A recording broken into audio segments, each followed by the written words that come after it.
It's now day 22 of the invasion in Ukraine, and Russia continues to attack cities, causing heavy damage. The city of Kharkiv continues to be the worst hit. A market in Kharkiv was bombed, following which the fire raged on for hours, with smoke engulfing the nearby buildings as well. Russia has now released a video of their brutal airstrikes on Ukraine. The video here showing missile attacks that burn an area into ashes within minutes' time. A theatre was targeted at, where thousands took shelter. In Mariupol was entirely bombed. All those people who took refuge in that theatre are currently trapped in debris. Casualties and the number yet to be ascertained. Capital city of Kiev also continuing to face back-to-back attacks. A rocket was hit. In fact, it hit a residential area, destroyed the neighborhood, but Ukrainians now refuse to give up. Their resistance has also caused significant damage to Russian military. Ukraine attacked Russian tanks that were firing at shelters across the city of Mariupol. The city has been hit hard by Russian shells, air bombs. Ukraine has also shot down a Russian chopper at Mykolaiv. Сегодня вот прилетела бомба. Посмотрите, что случилось. Авиаудар. These visuals coming in from the war-ravaged city of Kharkiv. Very disturbing footage here. Shows how Russia has really upped its attack and its aggression on many parts of Ukraine, including Mariupol, Chernihiv, Kharkiv, Kiev, and the areas around. Many civilians now struggling to be evacuated. In fact, despite green corridors, despite shelters, despite safe spaces, civilians there are fearing for their life and safety.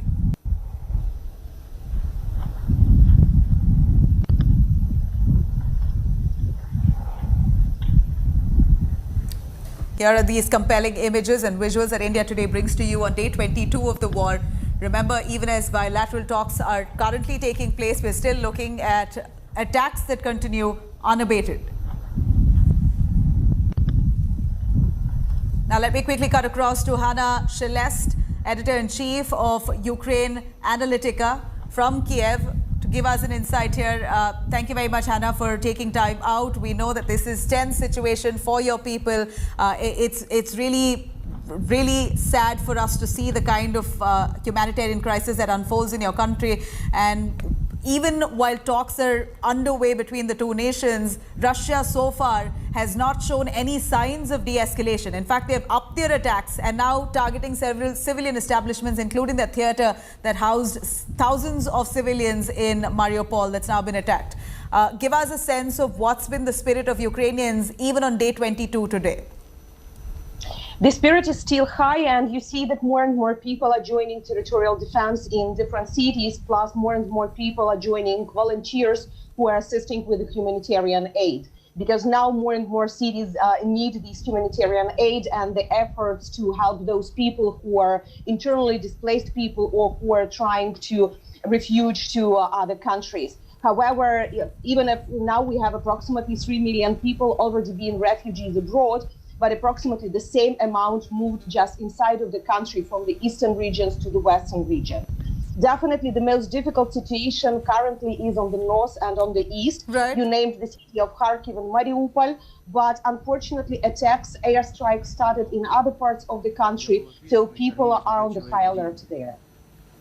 Hannah, stay with us. I'm going to quickly cut across to Rajesh Pawar. He's, in fact, India Today's contributor, bringing us all those reports from those combat zones. Even he's in Kiev. Rajesh, I really hope you're doing okay. And thank you very much for really braving all those attacks and the sounds and the threat that's looming all around you, and yet bringing us factual information from that war-torn country. Now, Rajesh, we're looking at civilian establishments, including a theatre in Mariupol that housed close to 1,000 people in that. They were hiding, trying to protect themselves from the onslaught of attacks. That has been bombarded. The casualties have not been confirmed yet. Give us an understanding of what's been the spirit of civilians there, even on day 22. Look, I'll first go to this strike on the theater in Mariupol. Right. Ukrainian forces have claimed that Russian airstrikes have destroyed this theater, which was housing about 1,000 people. who are forced to leave their houses and live there as a kind of shelter, kind of a place for these people who are displaced from their homes and nearby villages. But the Russian Defense Ministry spokesperson has denied this categorically. They said there have been no air attacks on any theater in Mariupol. So it's difficult to verify anything because our primarily sources are only Ukrainian and Western sources. So it's difficult to say what is true right now. Mariupol is a city under siege right now. Nobody can go there. No reporter is reporting from there as of now. Foreign reporter is reporting from there. And that is a city which is cut off with electricity, water, gas, everything. And that is a really sorry state of affairs. And if this is true, this is a really humanitarian disaster which has happened there and should not have happened. Over to you. You know, Rajesh, I did speak with a Ukrainian MP just a few minutes ago, and I did question him about Russian forces, whether or not they've encircled the capital city of Kiev. He refused those reports. He denied it, in fact, saying that that's not true. But why don't you give us a sense, where are those Russian forces? Are they close to Kiev? Have they encircled the capital city? Look, Nabila, let me tell you, a lot of these Ukrainian MPs have been coming on Indian channels and giving their views. Let me tell you one thing for your viewers' clarification. These MPs here do not have the same kind of clout which MPs in India have. In fact, they are not even briefed about the war. They have no idea about what's happening around except what they see on TV and around their house. They're not briefed about the situation at all. They're not involved in the decision making like in India. So it's a very different scenario. Number two, they generally parrot the same line which the government of their country is parroting, irrespective of what the facts on ground are. Let me tell you, Kyiv is the Russian forces on the northwest are just 9 kilometers away from the boundary of Kyiv. Fighting has now subsided a little bit, which was going on for last 9 days, because 90% of that area, the Irpin, is under Russian forces control now, and moment it becomes 100%, moment that area is totally secured, then Russian army has a free hand, and they can launch a ground offensive on Kyiv anytime. However, on the northeast, which we thought the Russian forces advanced from that direction as well, from Brovary, that area is now not seeing any kind of fighting, and there probably Russian forces in that area have withdrawn a little bit and probably are regrouping and stocking up on their supplies so that if need be to launch an assault from that side, they are properly stocked up.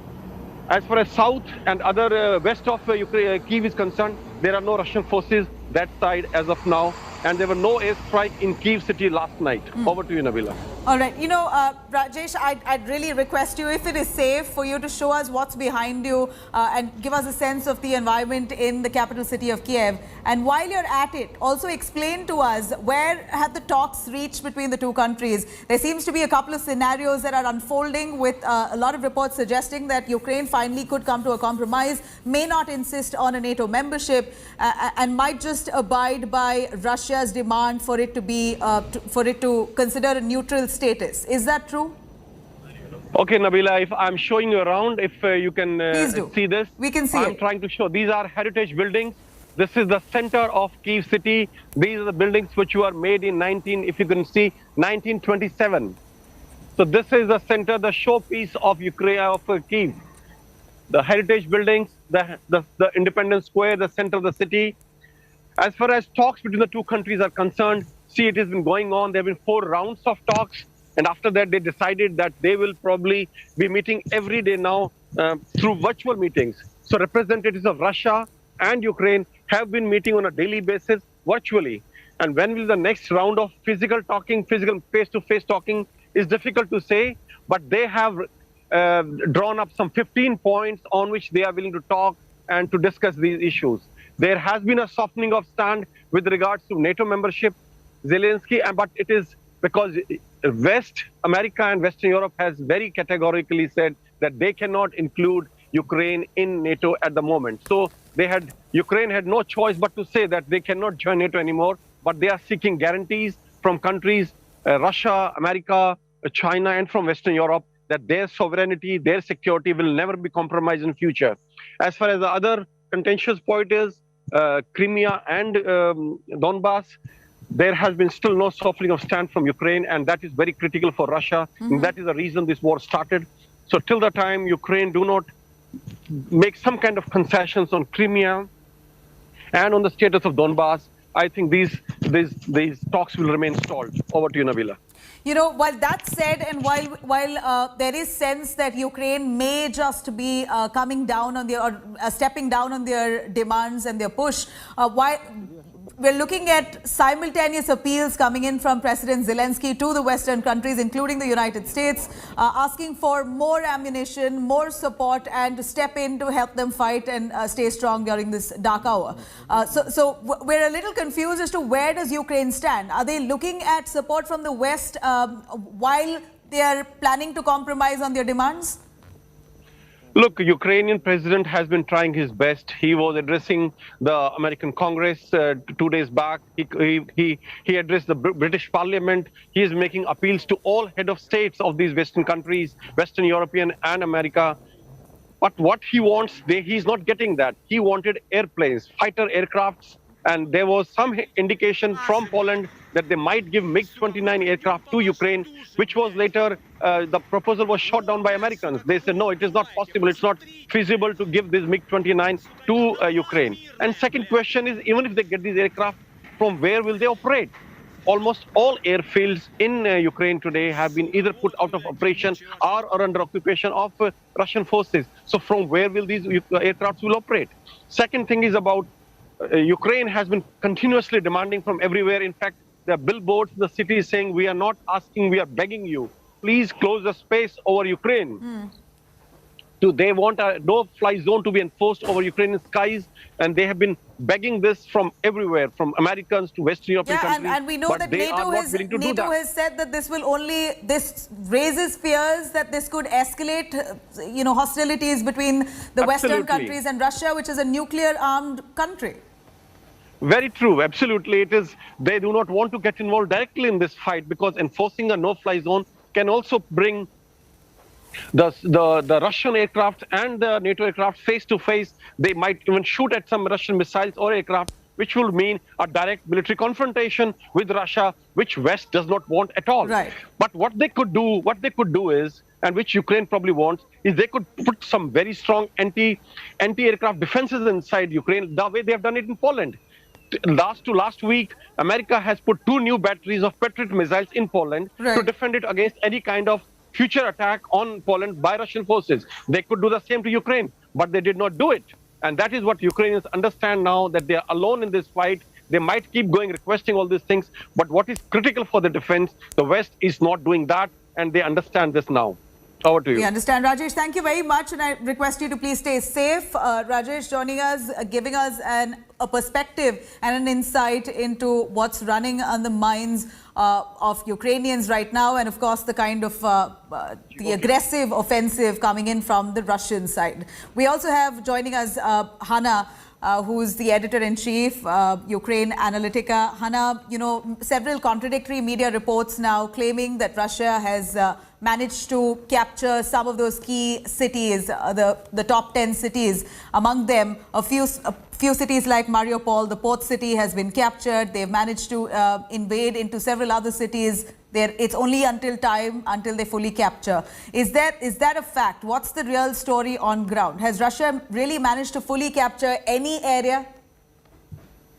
If you would allow me, I would comment also on some of the allegations your journalist did, with all respect, but it seems to me he's quite afresh in Kiev and he just provided misinformation to your viewers. First of all, to speak that Ukrainian members of parliament doesn't have any information, it would be not just disrespect to the parliament of Ukraine, but just total absence of information. Within the members of parliament, we have quite a number of former military, those who fought, so they're professionals who know their insights and information. The head of the majority is a member of the delegation on the negotiations with Russia, so he definitely knows what is happening.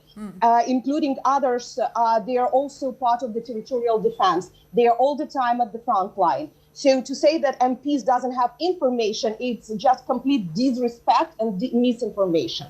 Then about the negotiations with the NATO, NATO didn't tell that Ukraine would not be joining. NATO officially at all statements are announcing open door policy.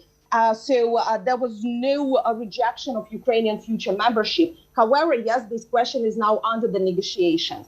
And about the support that Ukraine is getting, Yes, Ukraine didn't receive no-fly zone. That is true. However, Ukraine asked, please provide us with the assistance so we can protect our sky. And within the last days, Ukraine received additional Stingers, Javelins, and just yesterday it was announced that the United States is delivering 100 special military drones. So that can help with the air defense a lot. Plus, the United Kingdom is providing a special air defense system. So to say that Ukraine is alone is just complete manipulation. It's not even the misinformation. You can see the numbers of the support that Ukraine is receiving. Ukraine is certainly not alone, Hannah, and that's what we see in the statements that are coming in from several Western countries, including the United States. The US has been constantly claiming that they're fully with Ukraine, and they're going to be standing by the country irrespective of what happens. They're going to continue sending supplies. United States, United Kingdom, many of the Western countries, but yet a NATO no-fly zone has not been declared. And that's what's really leaving you as citizens worried, because you're seeing the kind of bombardment coming in. Definitely no-fly zone is the maximum that we would like to have. That would be the ideal situation. But at the same time, the task is not no-fly zone. The task is to protect Ukraine from the air. And if we can reach this goal by receiving additional assistance for air defense and anti-missile systems, that already would be quite a significant support, because the task is to stop bombardment from the air, from the strategic missiles and ballistic missiles that Russia is sending, but not just to cover Ukrainian airspace. So you need to understand what is the real task. If this task can be reached by other means, that's important, because it's not just statements. Ukraine is receiving military support from many NATO countries, and that is what is really important. Plus intelligence information. Don't forget that it is extremely important for any type of the air defense with such weapons to have sufficient, timely and very quick intelligence information in terms of, satellites and everything. That's also what Ukraine is receiving from our partners. All right. We're happy to know that you are receiving the kind of support that you're expecting, but yet with Russia's might and force, is there a match to that kind of superiority in their arms and ammunition? That's the question I'd like to ask